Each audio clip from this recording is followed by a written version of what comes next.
Hello, Welcome to The Rational Live. It is November 27th, 2020. I'm your host, David Dole.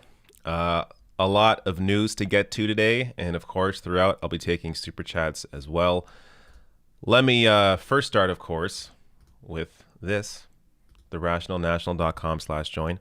That's the Patreon page. Help support the show. All the links are below the video as well. Many ways to support me and support this work. PayPal, Streamlabs, Twitch, YouTube membership, and Patreon. Yeah, let me give you a little preview of what to expect in today's show. So, first up, a story I'm getting to shortly. A Democrat pushes to pardon a voter who committed voter fraud, a Trump supporter. I'll discuss his reasonings. Also, a wealthy Trump donor is suing a pro-Trump group. I'll tell you why. Also, Nomiki Konst on Fox News, dropping some knowledge. I'll be discussing that. In Canada, Alberta, a lot going there on there with COVID and what has been recently revealed through some secret recordings. I'll get to that story. And a couple more stories here. An MSNBC producer has spilled the beans on, I'll tell you why, or I'll tell you what. In a bit. You got to stay for the show. You got to stay to see it. And Fox News potentially giving Trump an offer he can't refuse. I'll get to that as well. All right. Should I grab some normie chats before we get going? Let me see what people are saying. How's everyone doing? Oh yeah, it's post Turkey Day in America. Here in Canada, it's a Friday, but it's also kind of Black Friday, I guess. It's weird in Canada. It's over the past maybe 20 years. 20 years ago, there was no Black Friday here, but now slowly every year, there appears to be a Black Friday here in Canada, even though we don't have Thanksgiving, at least not at the same time. So I find that kind of interesting. But let me grab a couple of chats that have come in. Luminia M says, I love your channel. I love when you use segments on Canadian politics as well. You have really helped me understand our own Canadian politics. Thank you for all you do. Oh, thank you. Victoria Mello says, Socialist Bulo could be the next Sao Paulo mayor. I know nothing about this, but thank you for sharing. All right. But that is worth looking into if that happens. All right. Winston Mod in the chat saying, bring back Twitch streams. Black Caucus seconding that. I would love to. I got to find some time. I've been low on time recently, but I do love being on Twitch. I would love to bring those back, so we'll see in the future. But in the meantime, let me start this show. Also, if you're new to the channel, new to the show, but since I'm the only person here, I'm the producer and the host. Between segments, it may take me like a couple minutes to prep the next segment. So talk amongst yourselves in the chat if there is some silence on the stream, but just so you know. All right. John Fetterman, the lieutenant governor of Pennsylvania, is looking to pardon a Trump voter for voter fraud. 67-year-old Robert R. Lynn attempted to vote twice and knows he broke the law. I'll get to all the details in a second. But John Fetterman apparently wants to pardon him. Now, I'll get to his reasoning in a minute and whether I agree or disagree. But first up here, Ross Story writing the case centers on a man in 44th Luzerne County who allegedly filled out an absentee ballot application for his deceased mother with the intention of casting a second ballot for President Donald Trump in her name. He faces up to 10 years in prison if found guilty. First of all, this is a reminder that not only is voter fraud rare, as I'll get to in a second, I think this is just one of two voter fraud cases in Pennsylvania, but if you commit voter fraud, be ready to serve time. It is a serious offense, and this is why people don't try to do this unless you're just a complete idiot, and it is really easy to catch when you do attempt to vote twice. More here from HuffPost. County prosecutors have told local news outlets that it is the first case of alleged voter fraud in the county in 3 decades. This is how rare voter fraud is. The first case in that county in 3 decades, and as I said, I believe only one of 2 voter fraud cases in all of Pennsylvania. So here's the story about how he was caught. On October 8th, county detectives visited the 40 Fort address listed for Hannigan. Hannigan is his mother, his deceased mother, and spoke with Lynn, who was walking out of his home as detectives arrived. Detectives asked Lynn where Hannigan was. At first, Lynn said his mother was inside the house. When further pressed by detectives about the absentee ballot application, Lynn said his mother was deceased and eventually admitted that he forged her name and signature on the application. Lynn said he used a typewriter to fill out the application, then signed his late mother's name. He said he knew it was wrong, but did it anyway, the complaint states. This man knowingly committed voter fraud, and again, a Trump voter. This also is a reminder of, as far as I know, this has not happened with a Biden voter, at least not somebody knowingly committing voter fraud like this man did.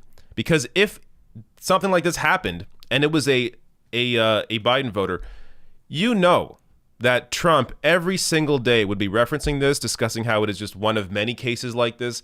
But because he has no actual case to work with when he discusses this voter fraud that doesn't exist, then he can't mention anything like this because these are Trump voters. And during the election, if you remember, Trump told his supporters to vote twice.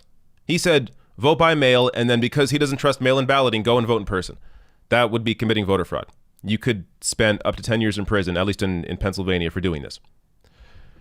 Now, John Fetterman, this is the Democratic Lieutenant Governor of Pennsylvania. He tweeted this out in response to the story.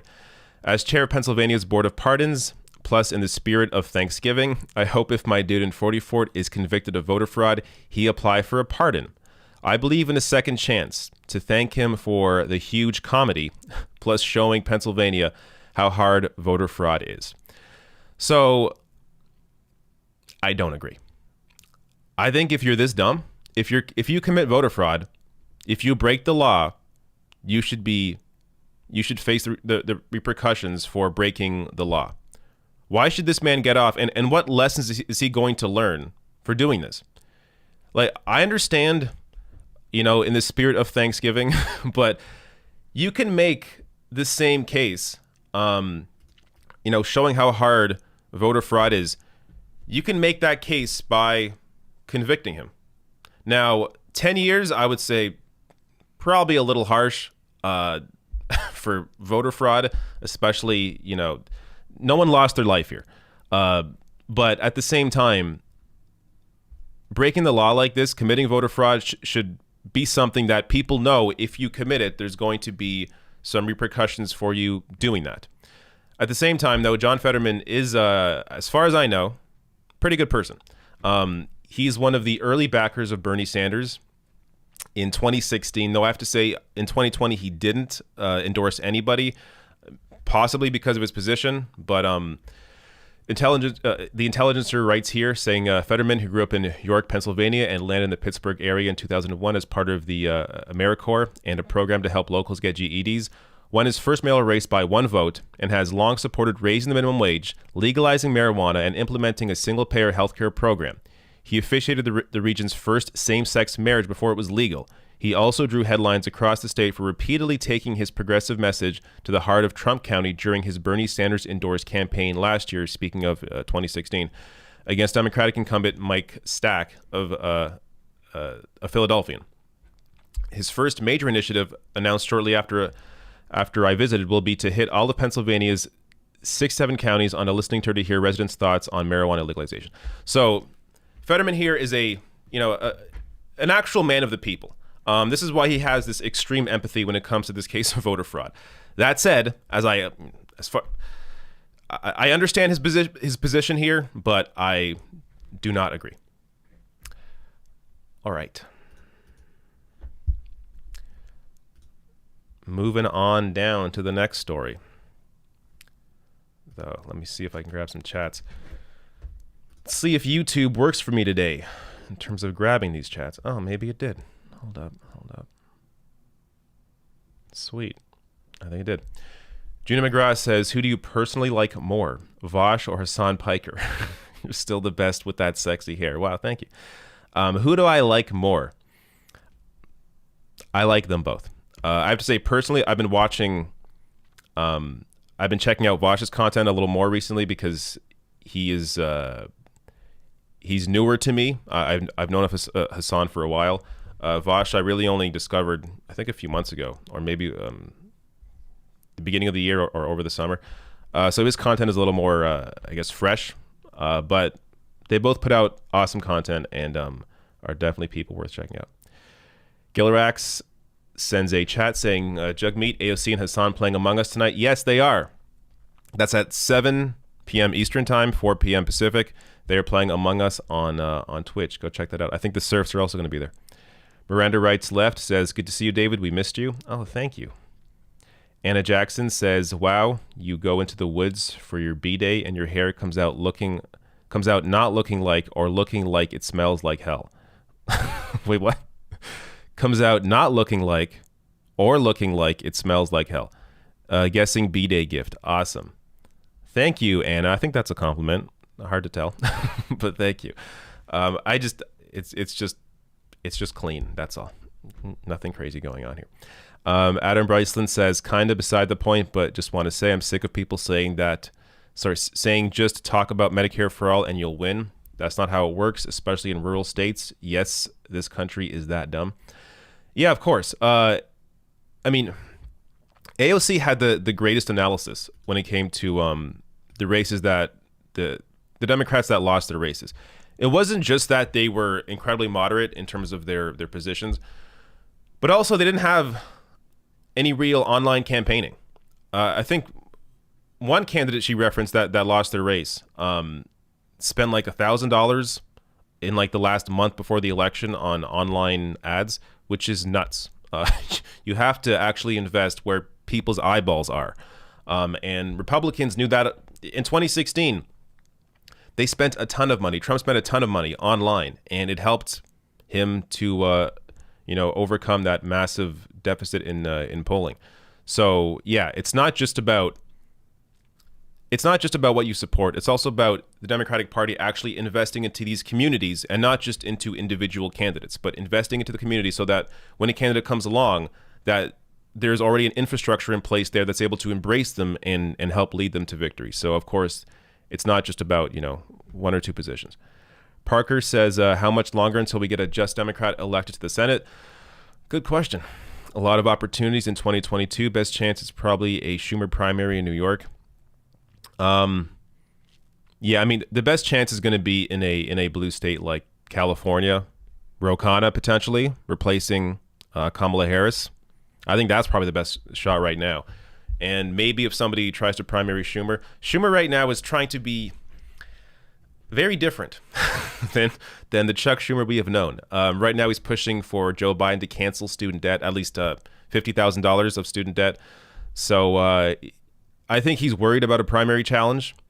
So he's definitely going to be at least appearing rhetorically to be a little more progressive. But how he actually fights behind the scenes as leader in the Senate remains to be seen. So I still, of course, would love to see a challenge to Schumer unless he actually does a complete 180 and gets things done. Liz Christo says, wondering how you could explain how Biden ended up with the nomination when Bernie was clearly in the lead in Iowa, etc. Wondering how you could explain how Biden ended up with the nomination when Bernie was clearly in the lead in Iowa, etc. Keep up great work to you, lovely man. It's because Biden ended up winning the other states. He didn't need Iowa. I mean, go back to my analysis during the primary at the time. I'm pretty sure I have multiple videos going over exactly what happened during the primary. And it comes down to certain candidates, I think 3 candidates dropping out all at once. You had Klobuchar. My God, I've like completely primaries like erased from my brain. Beto O'Rourke, Klobuchar, and Pete Buttigieg all backing Joe Biden right before Super Tuesday. And that's sort of what moved the momentum towards Joe Biden. So that's basically what happened. But of course, there's a lot more to it. Abel Soul says nothing, but sends me $5. Thank you so much. Liam says you should stream Among Us sometime. Yeah, I was looking into it in the off chance that I would play that at some point. But yeah, I can. The issue is I run a Mac. I don't have a PC, but I do have Parallel, so I can run Windows separately in the Mac. So I can definitely play Among Us, but it just takes a little rejigging. All right, gonna pause there. More coming in, but I'm gonna pause there to get to the next story that I still gotta prep. So as I told you earlier, if you're new to the stream, I'm the producer here as well as the host. So just give me a couple minutes to set up the next story.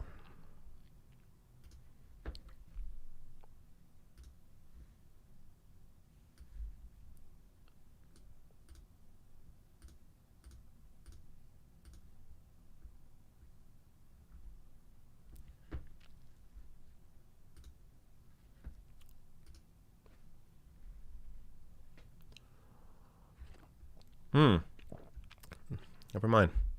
This was a quick one. All right.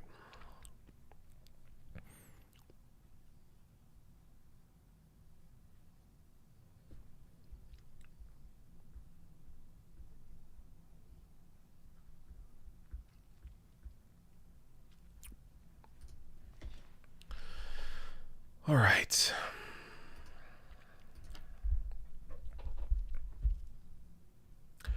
A North Carolina money manager is suing a pro-Trump group for $2.5 million for failing to prove voter fraud. This is a incredibly wealthy person who was fooled into the idea that there was actually voter fraud going on, and that maybe if he donated to this group attempting to find that voter fraud, that they would find it. But of course, they didn't, because there was no fraud. And just one of many examples of how wealthy people are not smarter than you are. But here you go. This is Fred Eshelman donated the money to the True the Vote, Inc., a Houston-based organization which had promised to investigate, litigate, and expose suspected illegal balloting and fraud in the 2020 general election, according to Bloomberg. Eshelman, who is the founder of Eshelman Ventures, LLC, now wants his money back because True the Vote did not provide him with information about their progress, and he believes they can't achieve what they claimed. But he was fooled into thinking that they would be able to find voter fraud that does not exist. Now, this company, True the Vote, Inc., they actually filed 4 lawsuits following the election, much like Trump's lawyers attempted to file all these lawsuits across various states in the attempt that there was some voter fraud. But they had to end up dropping all of those lawsuits because they had no actual evidence to work with. And to show you how much he gave here, though I think it's clear based on what he's suing for, Eshelman wired the group $2 million on November 5th and then sent them a further $500,000 the following week, but True the Vote did not provide him with updates on their activities. He claimed he regularly asked for information but was, quote, met with vague responses, platitudes, and empty promises. Sounds a lot like Donald Trump in general. Vague responses, platitudes, and empty promises. It is amazing that they're still, this group, I guess, is done. But that Trump in general is still trying to push this idea of voter fraud even after they have greenlit Biden's transition process. And one more thing on this. So True the Vote, it says here somewhere, they actually offered him $1 million to not sue. So showing you how obviously guilty they were in knowing the entire time that they never actually had or weren't actually seriously pursuing the idea of voter fraud. I do want to find this quote, though. Okay, just to read this. Their attempt to challenge the election results was called Validate the Vote and was to involve lawsuits in 7 swing states. They also plan to collect evidence, lobby Republican legislatures, and use sophisticated data modeling and statistical analysis to identify potential illegal or fraudulent balloting, which, of course, they never actually had. I want to find this quote, though. Hold up. Or did I already read it?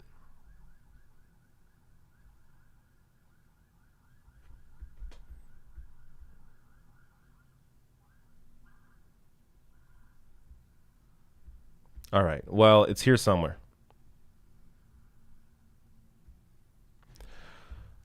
I trust you, though, that I can guarantee you they did attempt to send him $1 million because they know they're guilty. But ultimately, this was all for nothing. All right. I feel like I read over that 1,000,000 times. And now I just, even post video, I will prove to you. Here it is. I don't know how I missed this. There we go. Check it out right there. True the Vote offered him $1 million if he agreed not to sue, his complaint alleges. And obviously that's in the complaint because they know, or because he knows, it shows that they are aware that they're guilty. Anyways, back to the show. Let me grab some more chats here before moving on.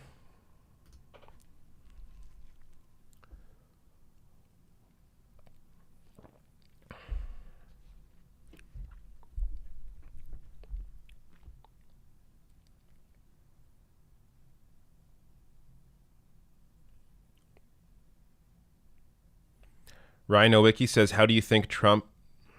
I don't know why I'm misreading things. How do you think GOP will placate Trump to keep his mouth shut relatively, and prevent the worst of a war in the R party? Seems very likely now. They're not. They're not going to be able to.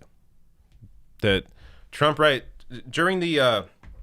for the entire election fraud thing that where Trump was raising money, that was money going into his new PAC. A PAC that is not being used to find election fraud, but it's collecting money to potentially funnel back into his own companies, first of all, but also to potentially give money to GOP candidates in the future. Meaning that Republican politicians have to basically kiss Trump's ass to get a taste of that money, because that's where the base is. It is not the Republican Party anymore. It is the Trump Party. 95% of the party voters are with him. So there's nothing that politicians can really do as long as Trump is out there spewing his BS.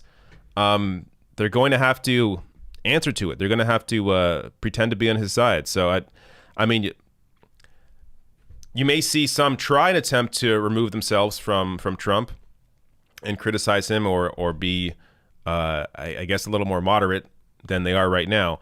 But in doing that, they are opening themselves up to a primary challenge, which is what they're afraid of. They're afraid that if they double-cross Trump or speak out against Trump, that they're going to face a primary challenge of somebody who's very pro-Trump, someone like a QAnon person that we're seeing at least one of them in Congress next year.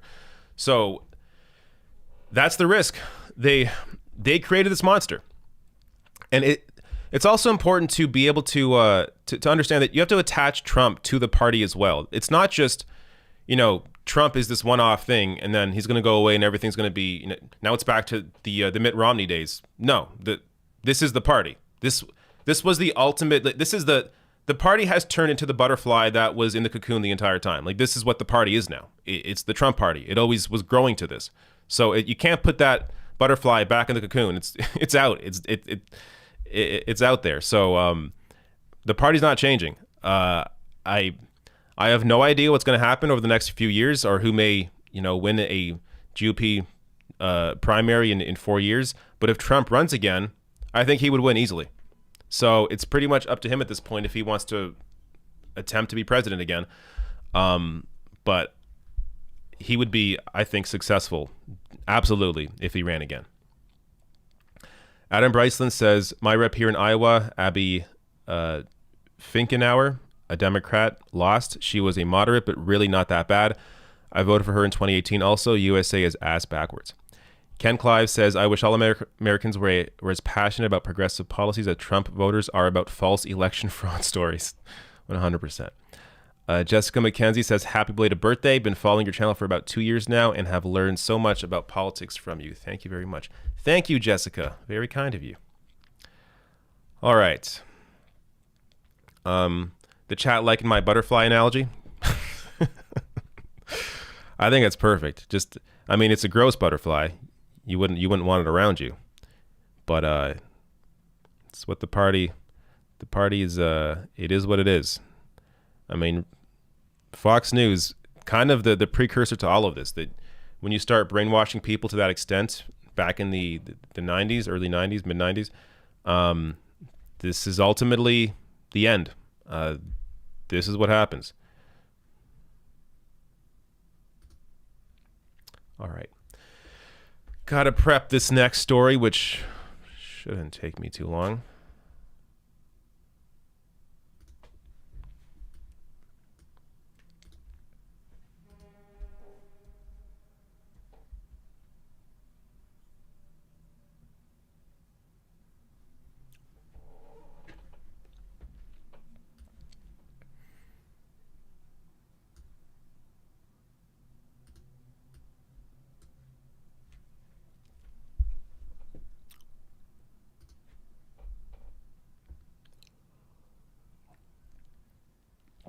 All right.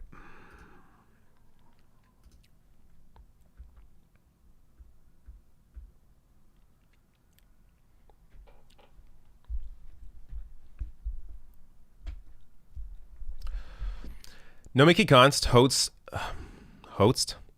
Let me start again. Nomiki Konst, host of the Nomiki Show on YouTube, was on Fox News and educated their audience about what Democrats need to do to be more successful. Now, this is a message you rarely hear on the other cable networks, surprisingly, but Fox News, because they're open to this, civil war within the Democratic Party, they are more willing to have this conversation. So watch Nomiki here on Fox, detailing exactly what Democrats should be doing. And for the live audience, actually, let me, I'll put this full screen, as will be in this segment. And I'll get out of your way.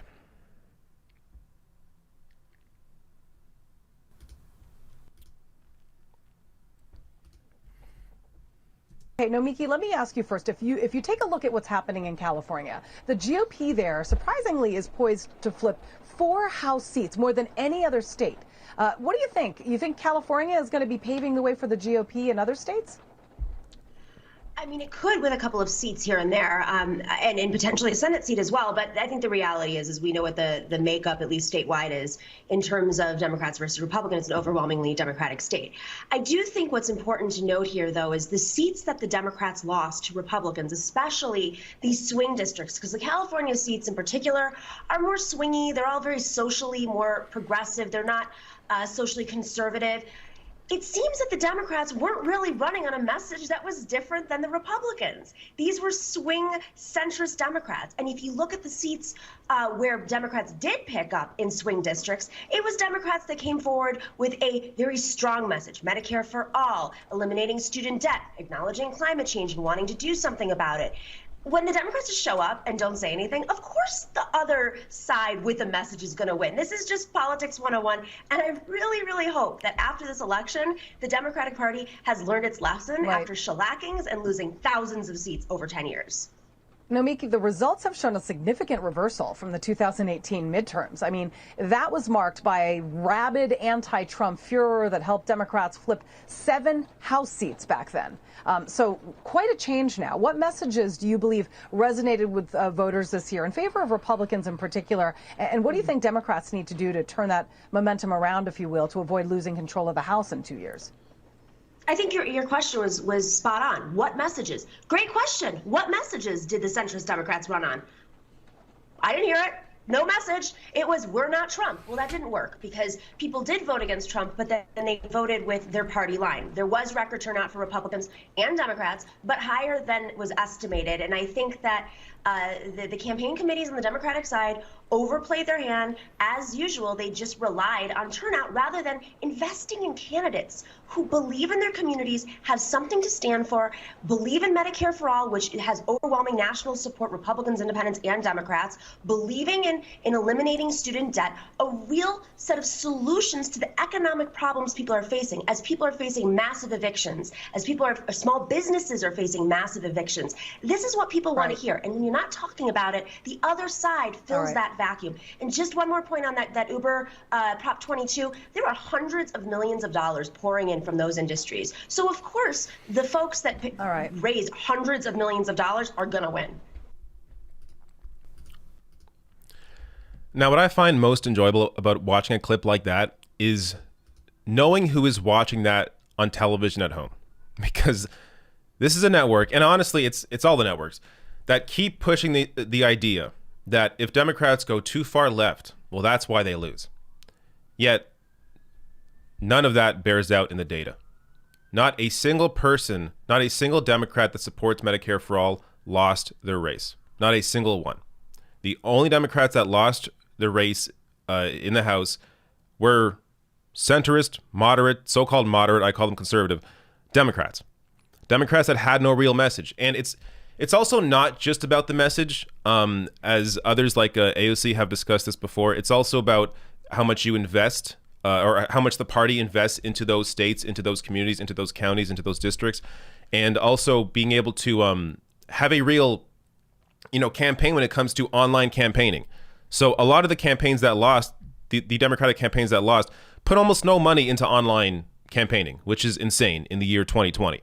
So you have to have that. It's the combination of having that real investment in the community, having an investment in online campaigning, and also having a real message to deliver to people. And this is something that, again, is barely ever discussed on cable news.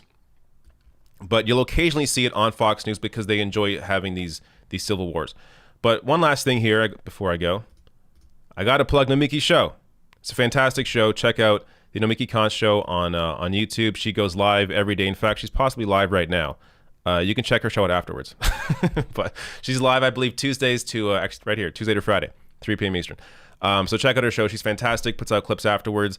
And this is somebody who has real world experience working within different aspects of the party and being a surrogate for Bernie Sanders. So check out her show. It is fantastic. All right. Here's a little ad for my friend.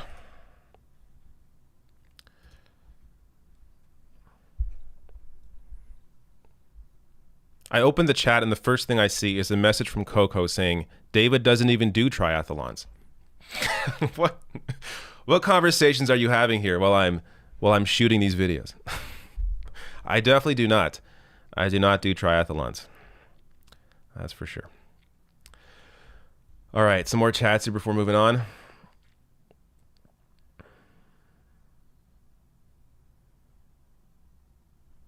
Trish says, Trish Kabanuk says, hello from Cochrane, Alberta. Love your channel. Enjoy the Canadian content. Would like to see more a Canadian damage report. You and Christo.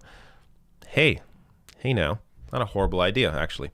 Definitely want to do more Canadian content, for sure. Especially now that there's some breathing room. Now that the election's over, can definitely do more Canadian content. And in fact, there is a Canadian story, as you can tell by the thumbnail, if you know who the hell it is in the thumbnail. Jason Kenney coming up shortly. In fact, it may even be the next story. Let me see here. It is. Perfect timing. I think I'll just jump into that and I'll put a pause on the chats. I'll get back to that in a second. Let me prep the Alberta story, which actually none of these stories, thankfully, take me too long to prep today. Unlike most of these streams.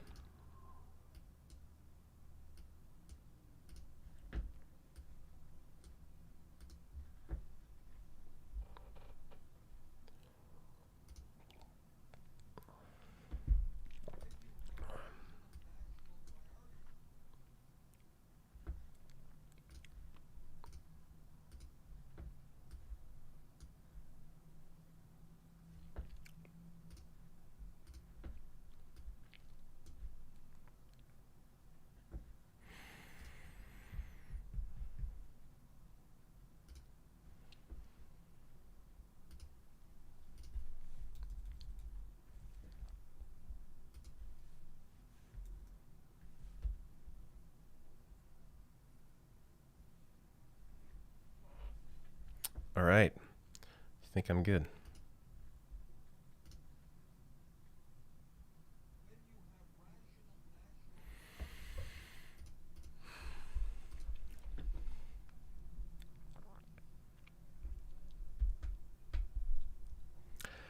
Secret recordings have revealed that Alberta's Conservative government have been overruling recommendations from their top doctors. And this is while Alberta is seeing the worst of COVID-19 out of any province in Canada.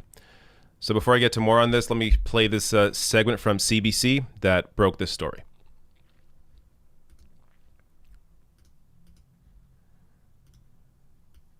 The CBC News exclusive, secret recordings that show the Alberta government has overruled some of its top health experts in shaping its pandemic response. Alberta's moves have come under scrutiny in recent weeks, with some accusing Premier Jason Kenney of putting the economy before Albertans' health. Kenney has always maintained his government's response has been based on the advice of the province's top doctors. But these new recordings suggest that may not have always been the case. Jenny Russell has our exclusive report today. 20 recordings of pandemic response meetings obtained by CBC News reveal Premier Jason Kenney and his cabinet often micromanaged the actions of civil servants, including Chief Medical Officer of Health Dr. Dina Hinshaw, and sometimes overruled their expert advice. Confidential sources say Kenney is more focused on the economy than public health measures. Great to be here with Health Minister Shandro, as well as our Chief Medical Officer for Health, Dr. Dina Hinshaw. On June 9th, the same day the Premier announced the province's Stage 2 economic relaunch, Hinshaw relayed the political direction she was receiving. Essentially, I think what we're hearing, and we just want to test with the Minister's office, because they don't want us to enforce anything. They want us to educate and no enforcement. University of Alberta health law professor Ubaka Ogbogu says politicians are clearly undermining Hinshaw's authority. The story tells me that the Chief Medical Officer of Health doesn't have control of the pandemic response. It tells me that decisions are being made by persons who shouldn't be making decisions. Hinshaw did not respond to an interview request. At a news conference yesterday, she said her job is to provide a range of policy options to Cabinet, who make the final call. I am grateful that my recommendations have always been respectfully considered in the final decisions. A spokesperson for Kenney said it is the job of elected officials to make these decisions, and he said there was no political interference. Jenny Russell, CBC News, Edmonton. Now, this, of course, is at complete odds with how other provinces are doing. I shouldn't say every other province, but provinces that have been successful, like British Columbia, have listened directly and taken advice from their top doctors. And you just saw a re-election with John Horgan, the BC NDP, win a massive election with a majority because he's doing a fantastic job over there. Meanwhile, you have this Conservative government ignoring science, ignoring the data, and they're doing horribly. Vice here, Alberta has defied the odds to have the most COVID-19 cases in Canada. Despite having the fraction of the population of Ontario and Quebec, Alberta is reporting more infections. Public health experts blame Jason Kenney's weak restrictions and say the worst is still to come. And this, by the way, doesn't, if his intention here was to help the economy, it also doesn't help the economy. If you deal with COVID-19 seriously from the start and have the restrictions from the beginning, then it cuts down on the ability or on the time that you need to have those restrictions. Because if you put the restrictions in place early, get rid of COVID-19 as much as possible, it allows you the freedom to potentially open up earlier and more widespread than you would be able to otherwise. But because COVID-19 is as bad as it is and keeps coming back because they never took it seriously to begin with, they're forced to keep going through all these movements to keep, every few weeks having to reassess what's going on. And that's exactly what's going on in Alberta. And 98%, so this is from over the summer, 98% of doctors who voted in survey have no confidence in Alberta Health Minister.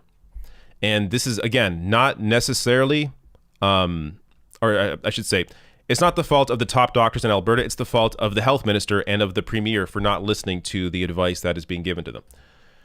Also, Alberta Health Services to lay off up to 11,000 staff. This is a story from October. Lay off up to 11,000 staff, mostly through outsourcing. So while this is all going on, while they have this horrible response to the virus, and it's as bad, or it's the worst as it can be in Alberta compared to other provinces, they're at the same time trying to privatize healthcare, which of course is not going to solve anything. And the one silver lining, I guess, is that people living there are recognizing how horrible Jason Kenney is. A November 17th opinion poll found Albertans were the most dissatisfied of all Canadians with their government's pandemic response. A total of 59% of participants said they were either somewhat or very dissatisfied with action taken by Jason Kenney's United Conservative government. And 60% reported they were very satisfied, and 31% said they were somewhat satisfied. Oh, sorry, 6% said they were very satisfied. 31% said they were somewhat satisfied. Again, the only silver lining here is that people recognize this, but as a Canadian voter, and I'm sure this is true in every country, I notice that people have very short-term memory. They think, oh, well, this government, this conservative government isn't the same as the one we had before. No, this one's different. Things will be different this time. And they vote in a conservative government again, and then the same shit happens. Privatization, and when a pandemic or any kind of real emergency happens, a complete botched response. And in 10 years or even in 5 years, people are going to completely forget about this, and they'll think, oh, it's a different party now, different conservative, and it's the exact same thing's going to happen again. They're going to bring in a conservative government again. It's going to be more privatization, more deregulation, more disasters, and people are going to say, why didn't we learn last time? And every single time, people, it's the amnesia or this assumption that, well, just because there's some different people in power, it's going to be a different party. No, because the ideology remains the same. All right.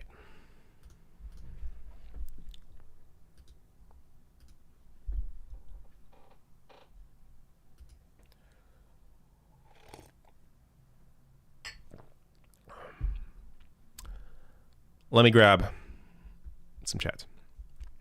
And then we got two more big stories coming up. The next one I'm really excited about discussing because it involves the media.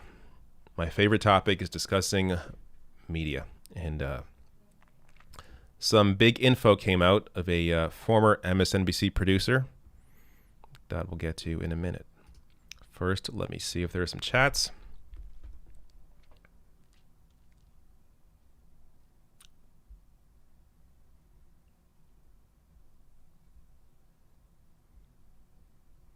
Trying to find my place here.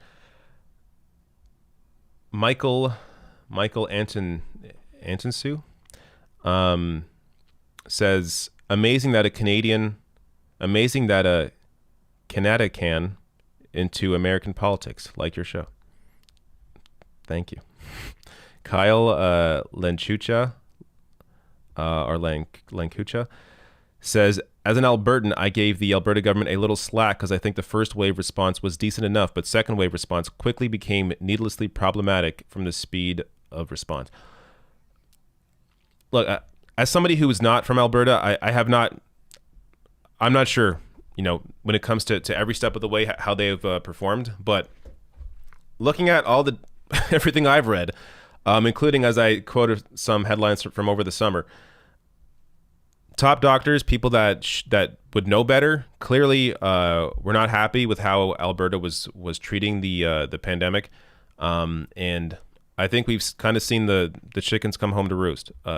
So when you don't take it seriously from the beginning, you allow it to fester and become worse than it should be. And look, to be fair, not many provinces really have done a fantastic job. Obviously, it's a little easier in some provinces or some territories where there's not many people living. But this is why I point to British Columbia. During the pandemic, John Horgan, the NDP, win a majority, a massive majority government during the pandemic. That's because he had a great response to it. And because BC, they brought their numbers down in comparison to Ontario and Quebec. So the only real way you can compare yourself as a province is to see what other provinces are doing. And if the province right next door is doing a much better job than you are, then clearly their approach in Alberta was not good. Liam says, is it just me or has David's viewership gone up? Oh, thank you. I think it depends on the video. But I mean, I've been at this for years now. If it's going up, it's about time. I put the time in. So maybe people are taking notice, but yeah, I don't know. Maybe it's gone up, maybe it hasn't. But also during election time, like anytime there's some big news going on, viewership for everybody, for every channel, is going to be up. It really depends on if you can actually keep that viewership going past those big news moments.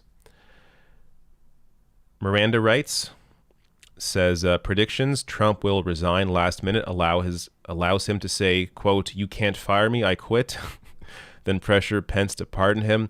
Also, we'll never see Trump and Melania together again after the election. I don't think that's a horrible prediction. I think it's very possible. I think it's very possible Trump resigns.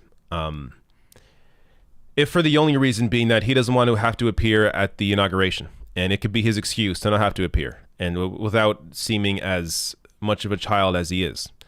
That said, he appears to not care to be a child in public. So I could just see him, staying president and, being escorted out before Biden gets in, but just not showing up to inauguration. I don't know. But in terms of the pardon, yeah, I mean, I guess that's possible. I mean, for that purpose, I could see it.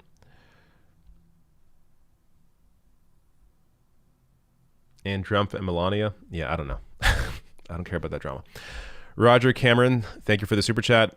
Vishal Singh, thank you for becoming a member. Gillerax says, Shandro, health minister, is also gaslighting the public, saying that Albertans are mad at Hinshaw, which is not the case. Thank you for the context. AJ Duenes, thank you for becoming a member. And Gillerax also said people are mad at the UCP for doing nothing and saying that people need to take personal responsibility for the spread. It is BS. Yeah. I was hearing from somebody else that they are changing their tune a little bit when it comes to the personal responsibility aspect of their recommendations. But yeah, the job of those in power, of the politicians, your public servants, is to protect the public, is to do what they can to ensure that people are safe, not to tell them to be responsible. Like they have parents for that. Politicians' job, they have to actually put things in place to protect people and their health. And clearly, again, when you compare Alberta to other provinces, they have failed. Plain and simple. All right, pause there. Next story, which is my favorite story of the day.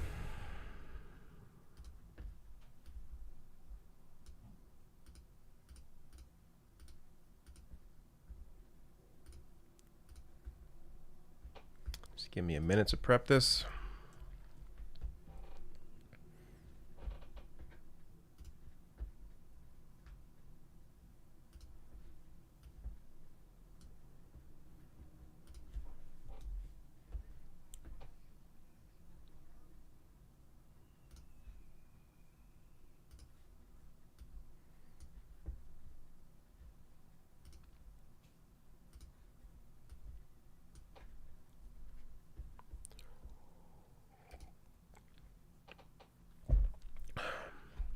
I gotta say as well, I miss doing live streams and super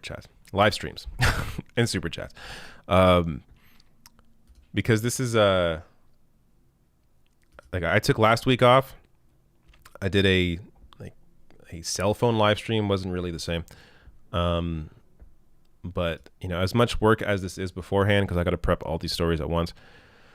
I don't know. There's something about doing live streams that I really enjoy. I've always thought about maybe one day this show should just become like a live stream show.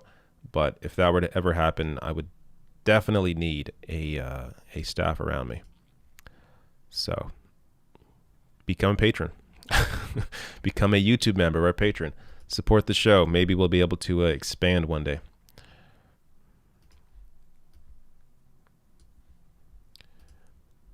All right. Just about ready here.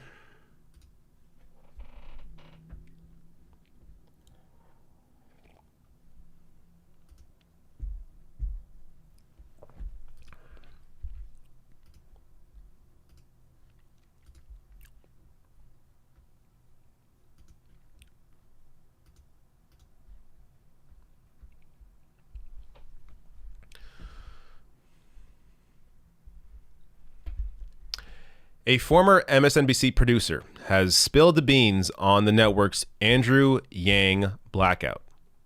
Now, this is something you could really apply to several candidates. Bernie Sanders, of course, Marianne Williamson, another one that was pretty much given no coverage, at least at the beginning of the primary. But this producer that I'll get to in a second has basically discussed how, yeah, if you noticed how our network wasn't talking about Andrew Yang, there was a reason for that. First up, I'm going to show you this. This is put together by Scott Santens.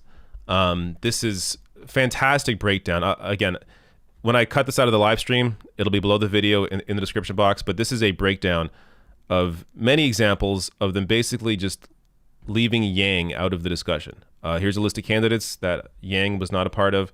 Again, Yang cut out of this list. Here as well, even though he had already announced. Here as well. And in fact, I think Bernie Sanders was left out of one of these as well. Yeah, left off this one.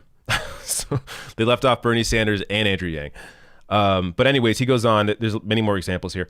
But let me show you what recently came out from former MSNBC producer Ariana Picari, saying, actually, I just reviewed my journal on April 25th, 2019. I was told that we were never to pursue Andrew for an interview on our show, along with several others. I wonder who those are.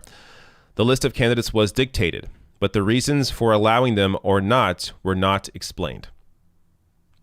Now, obviously, I don't know what the reasoning would be, especially, I mean, Andrew Yang isn't a socialist. I mean, he's not anti-corporate. So it is kind of weird to leave him off the list compared to someone, say, like Bernie Sanders or even Marianne Williamson, who's a lot more critical of the capitalist system. But with that said, clearly he was somebody who was an outsider. He wasn't part of the club. So he was somebody here who was purposely pushed off the air.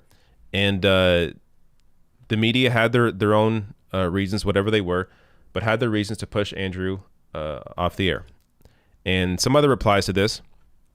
Josh Fox here, who was the director of Gasland, Oscar-nominated film. He says here, I was told explicitly by some folks who work for your network that there was, quote, no-fly list. Or sorry, that there was a no-fly list.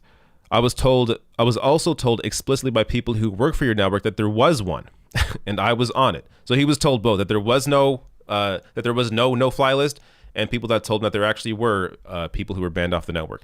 And he was part of it. He hasn't been on MSNBC since 2016 when he became a Bernie Sanders surrogate. And this is something I've noticed as well. Josh Fox was on the network quite a bit, actually, before 2016. Since becoming a Bernie Sanders supporter, kicked off the network completely. And again, it's a club of people who are wealthy, who have a certain worldview about capitalism. And if you buck that trend, unless you're somebody like a politician, I mean, Bernie Sanders, they can't simply ignore him. MSNBC still has Bernie Sanders on. But when it comes to people who are supporters of that and who maybe are a little less restrained because they aren't a politician, like someone like a Josh Fox, then absolutely they ban people from the network. And the same is with, I mean, there's several people. Cenk Uygur, also banned from MSNBC because he used to be a host there, and then he left because he didn't want to abide by their rules, and he's spoken out against MSNBC since then and has not been brought back on. And even CNN, I mean, Chris Cuomo over the past, I guess during the primary, had Cenk on occasionally, but really it is incredibly rare to see any of these major progressive or left-wing voices that you see on the internet. It is so rare to see them on television. Meanwhile, Fox News, they have on idiots like Dave Rubin all the time. Ben Shapiro all the time. They always bring these people on. But MSNBC, the idea that they are, the left-wing network is completely insane. It is a network of the Democratic Party establishment. And if you criticize that, if you are critical of what the party has done or critical of the direction they are going in, you will be put onto a list where you're not invited on the show. Marianne Williamson also chimed in here saying the political/media industrial complex had a pre-prescribed conversation and a pre-prescribed list of people they were willing to allow into the conversation. What voters were presented with was an illusion of choice. I think this is 100% on point. To be super fair, though, here, Ali Velshi does push back a little bit. So this was to Andrew Yang had on this producer, Ariana, on his show to discuss a lot of this. Ali Velshi, I guess, was quoted in the initial tweet. So he replied saying, "Is there something about my journalism with which you are concerned specifically? You are aware that I've interviewed Andrew Yang early and a couple times, and but for the fact that he signed with CNN, I would have done so more frequently." So I will say Ali Velshi is maybe the only host on MSNBC I actually trust. He's also Canadian, so has a different perspective than most. But during the Black Lives Matter protest, for example, he was out there in the field. He discussed how the police were the ones that initiated the violence when he was out there. So he's been very, his reporting has actually been objective, has been fair, and he has had on people like Bernie Sanders to discuss Medicare for all, for example. Again, he is a Canadian, understands that single-payer healthcare is not a crazy idea, and that every other major nation has some form of universal healthcare. So I'm not sure, how far this directive about banning Andrew Yang went, but he appears to not have been a part of it.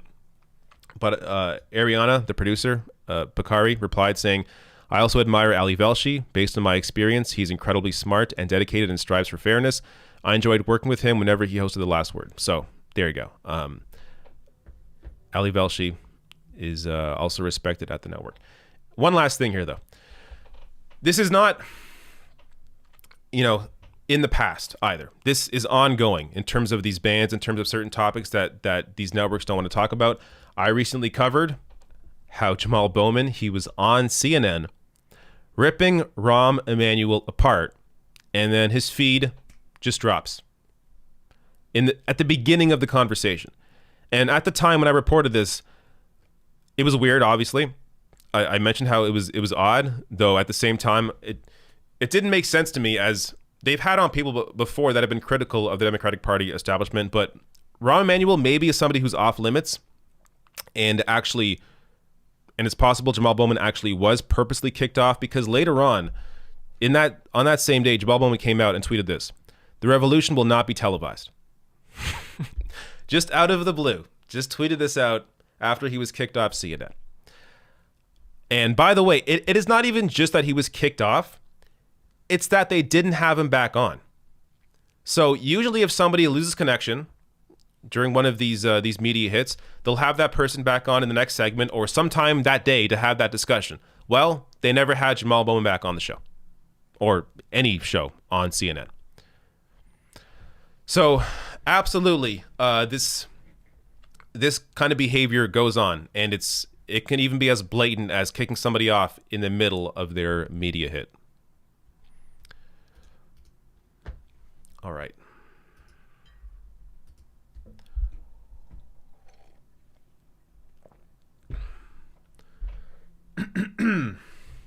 Excuse me. All right. One more story. So let me see if there's some chats before I move on.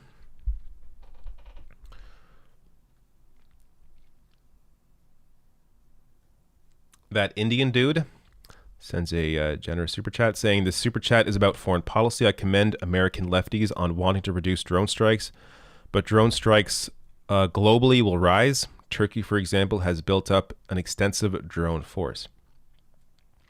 I mean, yeah, when it comes to commentary from the West, about American foreign policy, it's because there is, our audiences are, American or Canadian or whatever, or, potentially, European. But that's why there's more of a focus on what, America does. That isn't to excuse other nations that also, of course, are doing the killing. It's just to point out that where our influence is. I have no influence over what Turkey does. So it doesn't make all that much sense for me to do, a video on Turkey and how they're using drones. But it's to inform those in the, to inform citizens of the country that are actually watching the show to be aware of what their government's doing. Parker sends a super chat saying, "You think Bernie endorses a Biden challenge in 2024? Good question. I hadn't thought about that at all. You know what? I think it completely depends on what Joe Biden has done. It depends on if Bernie Sanders decides to maybe retire and free himself up a little bit to make those kinds of endorsements. But I don't know. But ultimately, I think it comes down to what Joe Biden has done and if he's listened at all to the working class base of the party. I'm going to guess he won't. Just a guess. I just have a hunch. But we will see. All right. Let me get through this next one. There's a big story I didn't get to do this week. I'll have to find time to do it next week. But it's about a officer in Toronto who was punished for speaking out against the harassment that she faced in the force, and it shows you that there is no incentive at all for being a good cop. There just isn't. When you're a good cop, when you call out those who are doing wrong, then what ends up happening is they don't get any reprimanded for doing that. Instead, you get reprimanded for actually calling out that behavior. And of course, this isn't new information. Most of you know this, but it shows you it also goes on in Canada, and it's widespread, and it's one of many cases like this. So I hope to cover that next week. But in the meantime, let me do this frivolous story. That said, I find it interesting.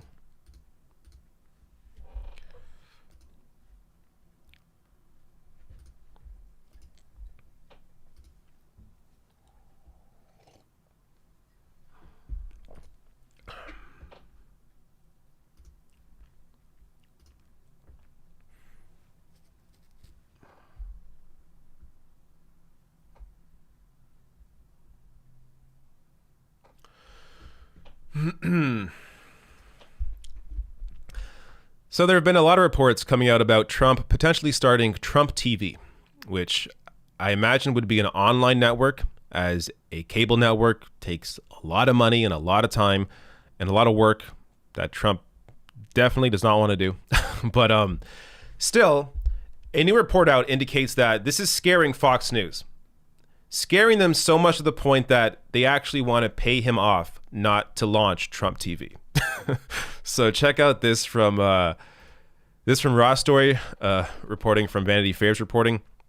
2 stories told Vanity Fair that Trump's attacks are alarming the Murdoch family, and they're mulling a plan to offer the soon-to-be ex-president a $100 million package that would include HarperCollins publishing his memoir and Fox News bringing him on board as a contributor or show host.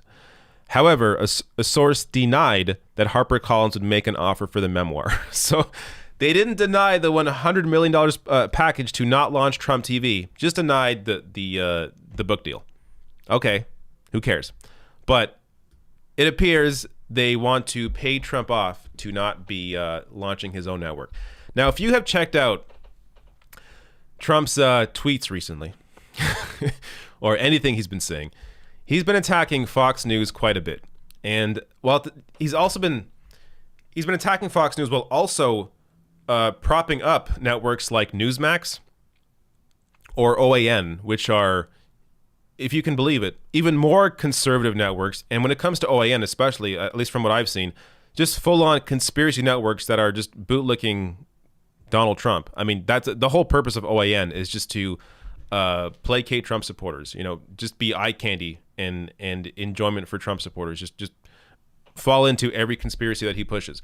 So if anything, because Trump hates work, he hates doing anything, he's lazy, and based on his history, his record, he likes putting his name on things while not actually doing anything. I think it's more possible, instead of Trump TV being its own separate thing that he launches, I think it's actually more likely that OAN goes through a rebrand and becomes Trump TV. I'm not sure if anybody has explored this idea, but while prepping this story, I just thought it makes a lot more sense based on what Trump has done, based on how he does business, based on a lot of his buildings that weren't really his buildings, but they had his name on them. This is what he does. So I think the infrastructure is already there, or already in place. The network's already there. OAN already has. I believe they're on some satellite and cable companies. They're online. Just rebrand the company to Trump TV, and it's already there. But if Trump thinks he'll make more money doing this, which is possible, I'm not sure how much money there actually is in OAN or in his own network, because it takes a big investment to do that, then he may just sell out and take the the $100 million package and possibly become a contributor or host on Fox News. And you can guarantee, look, Trump is not going away. Thank God he's not going to be president anymore, but his influence will still be felt. And the party, the voters of the party, 95 to 98% of them support him. This is the Trump party. So as he continues to raise money for the election fraud BS, of course, there's no election fraud, but he's raising money for a PAC that he just started, because he can now use that money to both funnel money into his own companies, but also send money to GOP politicians that want that cash. And if they want that cash, then they have to abide by the Trump playbook, and they have to continue kissing Trump's feet. And I'm sure we're going to keep seeing these politicians kissing his feet going into the future. Okay. Look at that. Successful live stream. It's been a couple of weeks, but I'm back. That was a good time. We all had a good time, didn't we? Didn't we?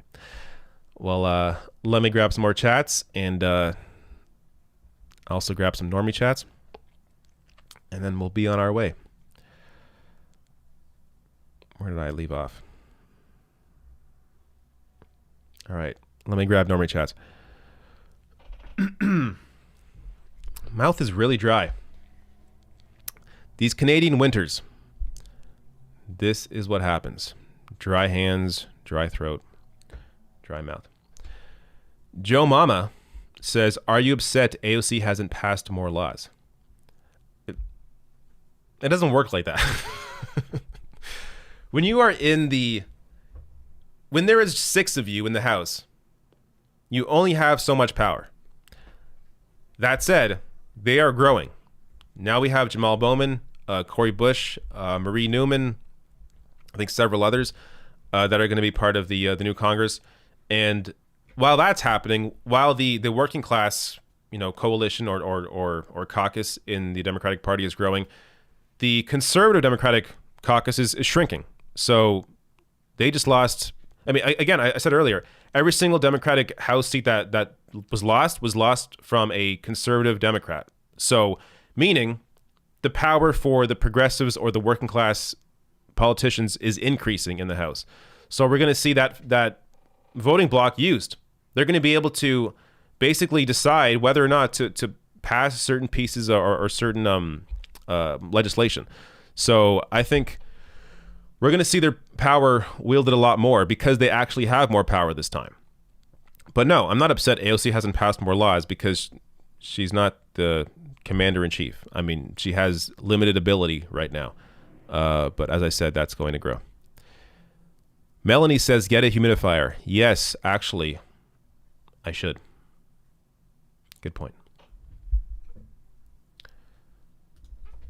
Let me grab some more here. I'm also going to open up another page because sometimes I miss a few.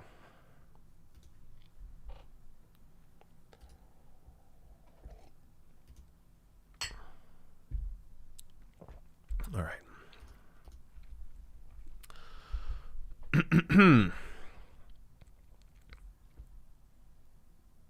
So tomorrow, I just realized, I may have some time to be on Twitch. And if I do that, I'm definitely playing games because I need a break. So if you follow me on Twitch, link is below the video, twitch.tv/TheRationalNational. Come chat. It's usually a pretty good time. It's very laid back. Play some games, chat with the people. Hope to see you there. if I show up. But I do think I'll have some time. All right. Let me grab some normie chats here. Tag me in a chat if you want me to respond. Otherwise, it's hard to follow since this chat's moving a bit. Yes, a reminder, as someone mentioned earlier, Jugmeet Singh and AOC are streaming at 7 p.m. Eastern Time, playing Among Us. Go check that out.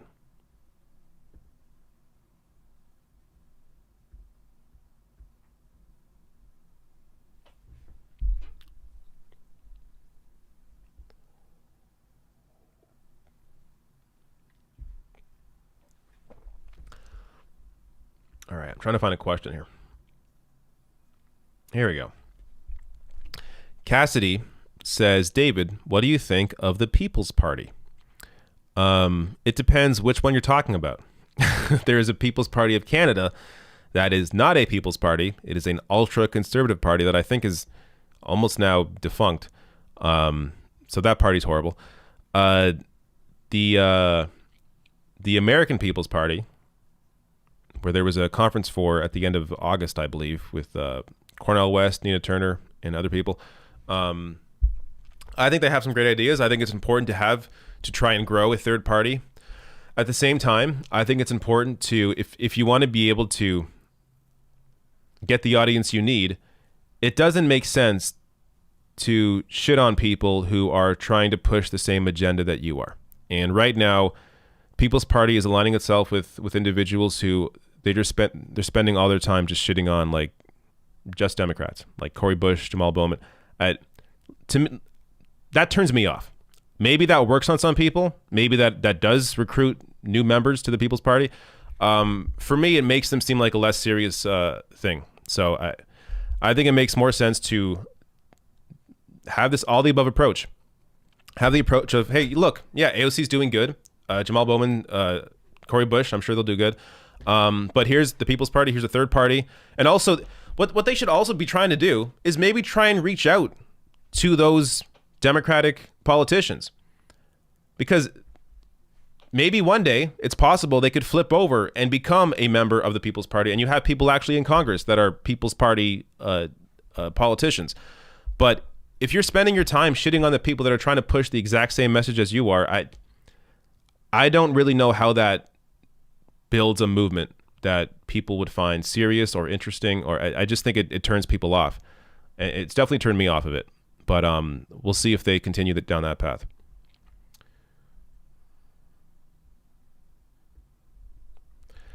Joe Mama says, best argument against the right for the Green New Deal. Best argument against the right for the Green New Deal. Is that a question? I mean, the best argument is that listen to the scientists. That's, if you listen to science, listen to data, the Green New Deal is a no-brainer. Anna Jackson says, David, what did you do to your hair for your B-Day? I have curly hair too. I leave-in conditioner wouldn't give such amazing results. My B-Day, well, that was last week. But I did the same thing I do every time. Shampoo, condition, and then I dry it, and this is what happens. I literally do nothing. I do put in a leave-in conditioner now, but honestly, it's not, I mean, like, my hair is too voluminous. I don't want it to be this voluminous. So I'm actually trying to make it less voluminous, but that's literally all I do. Wash, shampoo, condition, and put leave-in conditioner afterwards. But I don't know. My hair it does funky stuff. Rachel says, here's $5 to celebrate the fact that I actually got a notification from YouTube that you went live today. Awesome. I'm glad that's working. You never know. Which, by the way, reminder, if you're subbed, well, first of all, hit sub if you're not, but also hit the bell notification icon to receive all notifications. So that way, you know, when I go live, you'll be told on your phone. And don't worry, you won't get, you won't, be bombarded with notifications. I only put videos out 2 times a day, so it's not too much. And, you know, a live stream on a Friday. So also for Twitch as well, as Rachel also points out.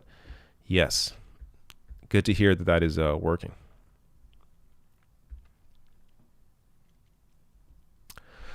Let me grab some other normie chats before moving on. Moving on to getting off of here because I am done, but I enjoy hanging out for a bit. Koru says use a dime size amount of shampoo and no conditioner. I feel like if I use no conditioner, my hair will just it'll be a big ball.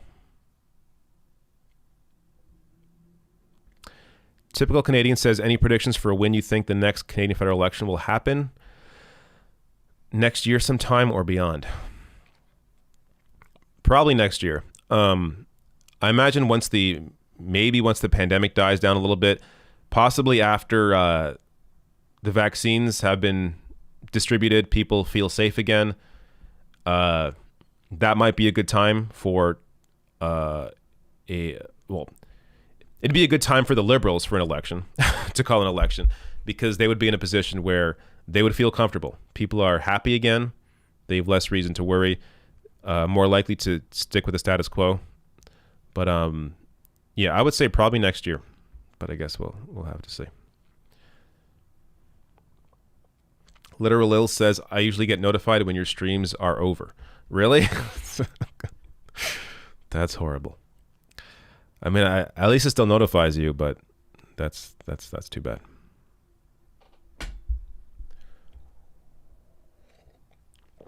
Winston says contact Jugmeat. He's in charge of Among Us stream. Oh, of course. Let me just call him right now. I'll see how he's doing. I can't contact Jugmeat. I guess I could try on Twitter, but the chance of him seeing the tweet is not likely. Then again, look, if I got an invite to the Among Us stream, I 100% would be on it. But at the same time, you don't want to get too close to these people. And I have been critical of Jugmeat in the past, and I want to continue being critical of him. I don't want to, have a personal, friendship with him or anything. So, and the same thing with AOC. You want to be able to criticize these people. And the closer you get to them, the harder it becomes. It's just human nature. But that said, if I got an invite, I'm there. All right. Maybe time to get off. Some more coming in here. Thank you, Debbie, for liking my hair.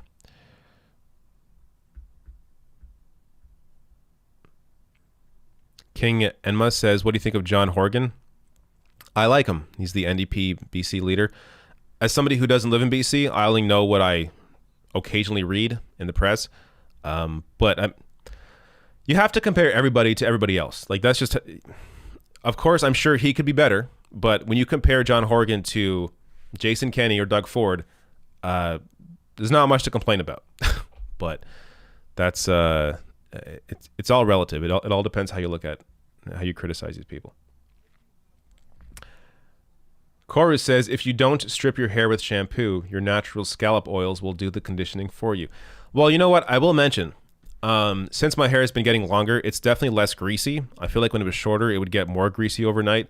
So at this point, I only wash my hair with shampoo every other day because it only needs it every other day. So maybe that's good for my hair. I don't know. But I have heard, yes, that washing your hair with shampoo every day is not great.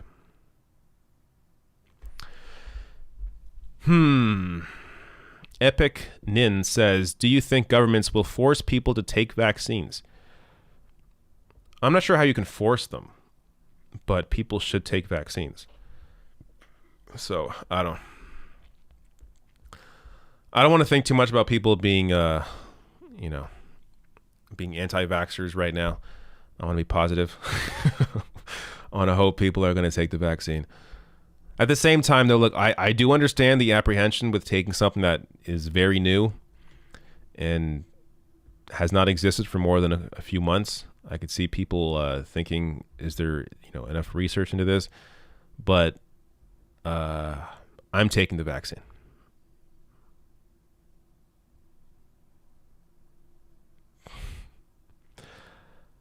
Torquil says, how are things going with Adamson Barbecue? Is that the guy in Toronto? I tweeted about this recently. I'm sure this is the same in every media market, but Toronto media loves to make celebrities out of complete assholes that have no impact on society.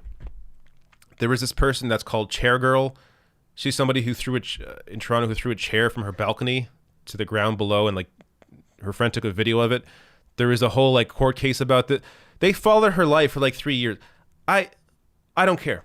Why are you making a celebrity out of an asshole? It's the same thing with this guy who won't close his restaurant. Like, why are you bothering? All you're doing is giving them free marketing, giving these people free media. It's such a waste of time. Like, I get it if the person's already a celebrity, like Donald Trump, for example. We know of him. It's too late now. You can't put that genie back in the bottle. He was covered for decades for the shit that he said in the media, for being a real estate mogul, whatever the fuck he was. But when it comes to people who are complete unknowns, for the media to prop them up and create celebrities out of them, I mean, you see what happens. Donald Trump happens. That same thing could happen with Chairgirl. Maybe not, prime minister, but it could happen with Chairgirl. It could happen with the barbecue guy. Don't give these asshole platforms, because they will find an audience and just, in some cases, be able to grow it, and maybe at one point actually have some power over society. LD says, do you watch Degrassi? I watch the 80s Degrassi, the only Degrassi that exists in my opinion. So the good Degrassi, yes, I have watched. The newer one I haven't. I mean, I've seen like clips because Drake was in it before he was Drake. But no, old Degrassi's where it's at. 80s Degrassi's where it's at.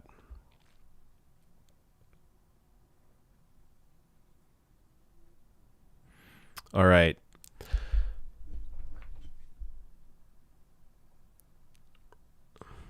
Raka Kaka, whatever your name is, says Chairgirl and BBQ Guy are degenerate trash, and the media should have never given them attention. Yes.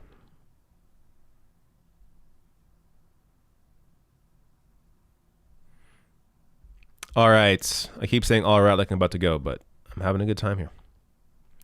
This is basically how I socialize in COVID. I read your chats, and this is me socializing.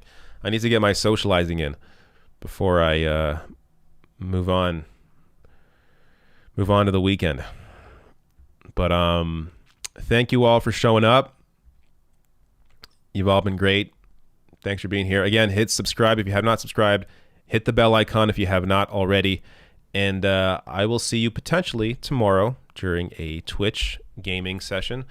Otherwise, check out the channel over the weekend for new videos, and on Monday for some more videos. All right. See you all later, and goodbye.